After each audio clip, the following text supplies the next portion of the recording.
Perlu memahami dengan seksama terhadap hadis yang berbunyi berikut ini. Diriwayatkan dari Abu Hurairah, bahwa apabila Rasulullah hendak melaksanakan kurban, maka beliau membeli 2 ekor domba yang besar, gemuk, bertanduk dan berwarna belang, hitam dan putih. Kemudian beliau menyembelih salah satunya untuk umatnya yang telah bersaksi akan keesaan Allah dan bersaksi atas risalah beliau, lalu menyembelih yang satunya untuk Muhammad dan keluarga Muhammad. Hari, Ibnu Majah. Dalam riwayat lain, disebutkan dengan redaksi berikut, bahwa Rasulullah memerintahkan untuk menyembelih domba jantan yang bertanduk, yang berpijak di atas warna hitam, melihat dengan warna hitam, dan berlutut dengan warna hitam. Maka dibawalah domba tersebut, lalu beliau menyembelihnya. Beliau berkata, "Wahai Aisyah, berikanlah pisau itu kepadaku." Lalu beliau berkata, "Asahlah pisau itu dengan batu." Maka Aisyah melakukannya. Kemudian beliau mengambil pisau itu dan mengambil domba tersebut, lalu membaringkannya dan menyembelihnya. Beliau mengucapkan, "Bismillah, ya Allah terimalah kurban ini, dari Muhammad, keluarga Muhammad, dan umat Muhammad." Lalu beliau menyembelih domba tersebut. Hari, Abu Dawud. Dalam redaksi hadis di atas, tampaknya kambing yang disembelih oleh Rasulullah tersebut bisa diperuntukkan bagi banyak orang. Sebagaimana juga tampak dalam doa beliau yang menyebut agar 2 kambing yang disembelih itu diterima Allah, dari dirinya serta keluarganya sekaligus juga dinyatakan dari umatnya. Padahal, sebagaimana diketahui bahwa kurban dengan menyembelih kambing itu hanya bisa diperuntukkan bagi 1 orang saja. Lalu bagaimana memahaminya dengan benar? Dalam kitab Tuhfatul Muhtaj fi Syarhil Minhaj, Ibnu Hajar mengulas pemahaman kurban yang dilaksanakan oleh Rasulullah dalam hadis di atas. Menurutnya, kurban memang untuk 1 orang. Tetapi orang yang berkurban dapat berbagi pahala kepada orang lain. Dalam konteks inilah maksud dari apa yang dilakukan oleh Rasulullah itu. Seekor kambing, baik domba maupun kambing kacang itu memadai untuk kurban 1 orang saja berdasarkan kesepakatan ulama, tidak untuk lebih 1 orang. Tetapi kalau misalnya ada 2 orang menyembelih 2 ekor kambing yang membaur sebagai kurban bagi keduanya, maka tidak boleh karena masing-masing tidak menyembelihnya dengan sempurna. Hadis tentang doa Nabi, "Tuhanku, inilah kurban untuk Muhammad dan umat Muhammad," harus dipahami dalam konteks terkait pahala. Ini boleh saja. Dari sini para ulama berpendapat bahwa seseorang boleh menyertakan orang lain dalam pahala kurbannya. Secara tekstual, pahala itu didapat bagi orang menyertakan orang lain. Ini jelas, meskipun orang yang disertakan itu sudah wafat. Hal ini didasarkan pada kias sedekah atas mayit. Tentu harus dibedakan antara sedekah biasa dan ibadah kurban sempurna. Karena di sini sekadar berbagi pahala kurban dibolehkan. Saya melihat dalil yang memperkuat pernyataan ini seperti pernah dijelaskan di mana hukum ibadah kurban adalah sunnah kifayah.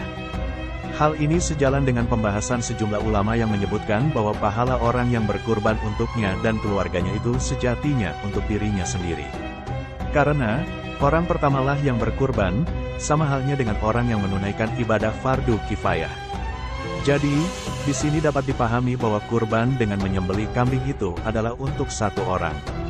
Tetapi sebagaimana orang bersedekah, pahala yang didapatkannya bisa dibagi atau diperuntukkan kepada orang lain, misalnya untuk keluarga, baik yang sudah wafat maupun yang masih hidup.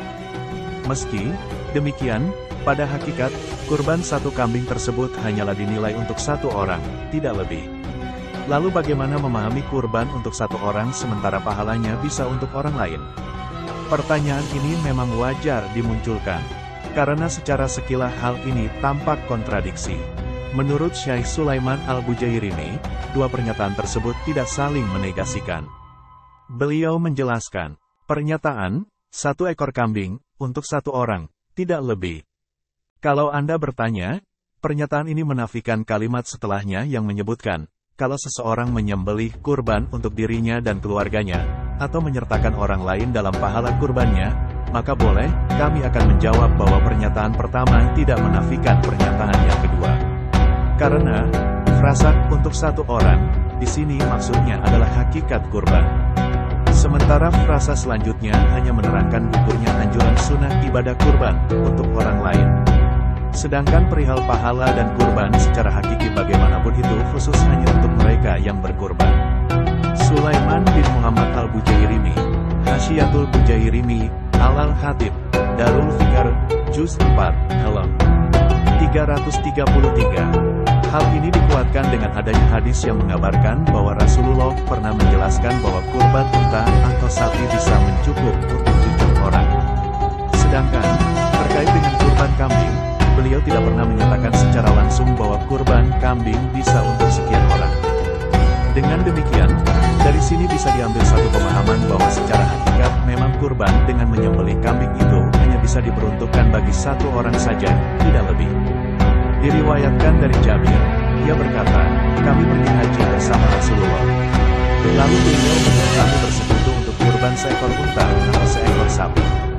Setiap 7 orang dari kita untuk 1 unta badan. Hari, Muslim, lebih lanjut, dalam kitab Hidayatul Muqtahid wa Nihayatul Muqtasid Ibnu Rusyid dari mazhab Maliki menjelaskan kenapa ulama sepakat bahwa kurban 1 ekor kambing hanya untuk 1 orang.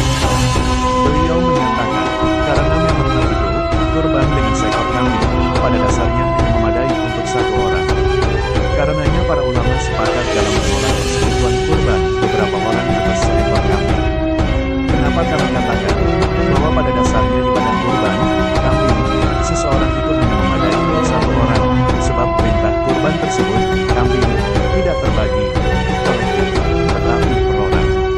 Ketika orang bersekutu atas seekor hewan kurban, kambing, maka sebutan orang berkurban tidak ada pada mereka. Lain soal kalau ada dalil syara yang menunjukkan itu, misalnya tentang kurban seekor unta mencukupi untuk 7 orang. Urain di atas menunjukkan bahwa berdasarkan dalil-dalil yang ada, ulama sepakat pada hakikat kurban 1 ekor kambing hanya untuk seorang saja. Hanya saja pahalanya bisa dibagi kepada orang lain.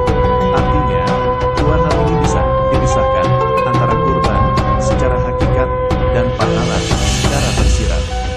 Namun, dalam konteks yang dilakukan oleh Rasulullah tersebut secara tersirat bisa dimaknai bahwa memang sesungguhnya itu menunjukkan kepedulian beliau kepada keluarganya dan seluruh umatnya, dan pada saat yang sama juga bisa dipahami secara hakikat bahwa kualitas kurban beliau tersebut menggugurkan kewajiban kurban atas umatnya, sebab telah diwakili olehnya. Tentu dalam hal ini mudah bagi Allah untuk mengabulkan doa Rasulullah yang menyertakan keluarga dan umatnya dalam kurban 2 kambing itu. Sebagaimana hal ini pernah diuraikan oleh Gus Bahan dalam salah satu pengajiannya